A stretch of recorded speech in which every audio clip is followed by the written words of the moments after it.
Well, the fact that it is February is very hard to believe. This is Mr. Kuchma with your February update. It's been a little while since I've talked to you, since before Christmas. But this has got a lot of important information, so I'm going to try to crack through it really quickly.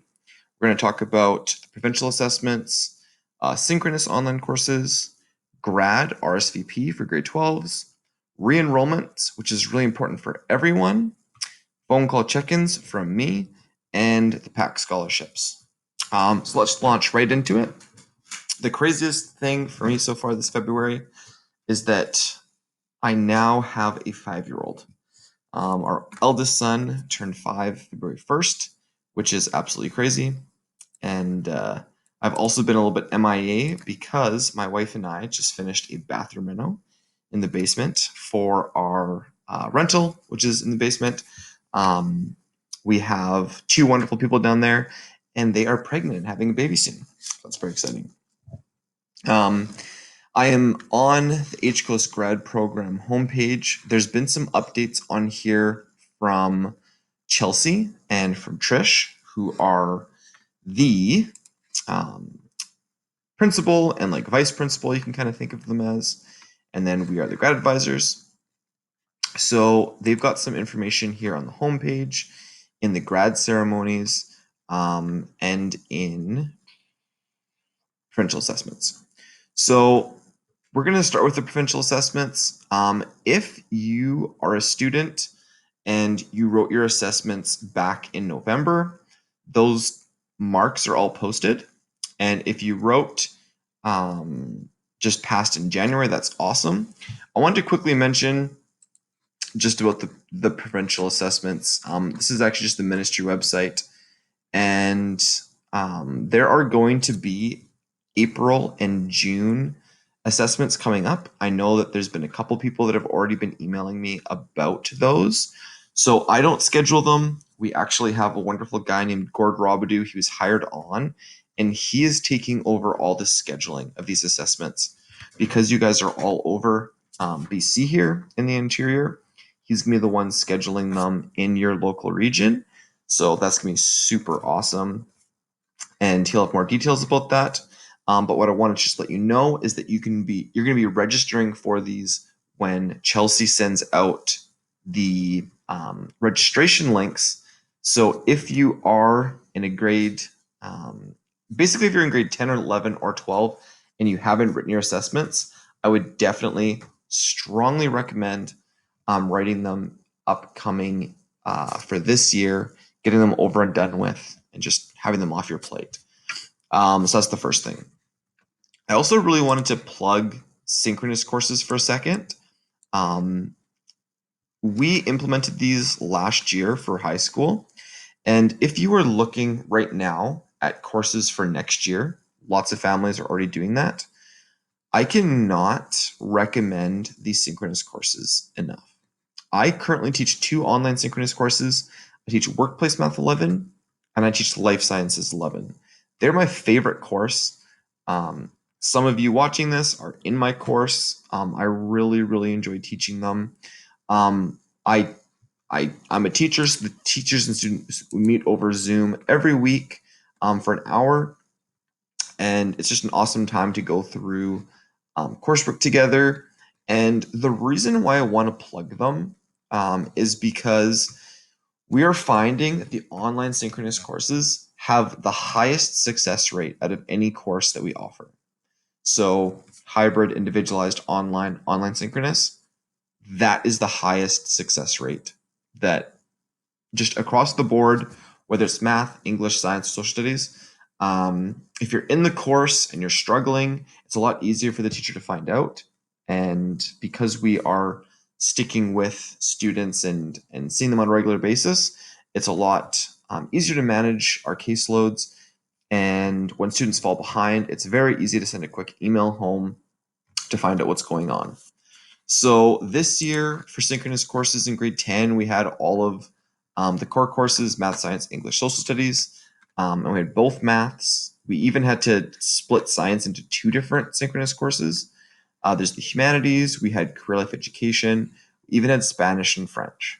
In grade 11, you can see I've got the life sciences and workplace math on Monday afternoons, but here's all the other fun courses that were there, Spanish and math, all of our core courses. And then in grade 12, it's a little bit tougher, but we did offer career life education and connections, humanities, core French, English, genocide studies 12, and Spanish 12. I expect that because of the success that we're seeing, there's going to be more. So I'm just letting you guys know this is something you should be looking forward to as a grade 10 and 11 student coming into next year. Synchronous courses equal mucho bueno. Next up, if you are a grade 12 student, the HCOS graduation RSVP is here, and I am not going to say anything about grad because some of the chips are still falling, and we're not sure how they're going to land. But yeah, we are trying to plan in-person events around BC. That is the good news. But we'll also be hosting something over Zoom as well for a virtual ceremony. So this is all getting planned out. I'm actually very excited. I know that our last year's grad was via Zoom, but I still really, really enjoyed it. It was still very meaningful. And I'm looking forward to this grad no matter what it looks like. The next big thing is if you go to our HCOS homepage, there's a really important point about re-enrollment. So Craig and Sarah, our heads of school right at the top, have sent emails about this. I believe Chelsea and Trisha sent emails about this. And now I am reiterating that if you want to have your spot here at HCOS next year, if you are planning to come, let us know so that we have those numbers correctly. If you're not, that's totally fine. If now's the time that you want to head into campus school or head back into campus school if you've been there before, that is totally okay. We did, sort of reach capacity this year with COVID. We had such an influx in students, and we are seeing some of them return back now that things are, a little bit, just a little bit different with COVID. But I do expect it to still be, at full capacity, which is going to be great. So yeah, if you are looking at re-enrollment, this is the really important thing. Parents, this is for you.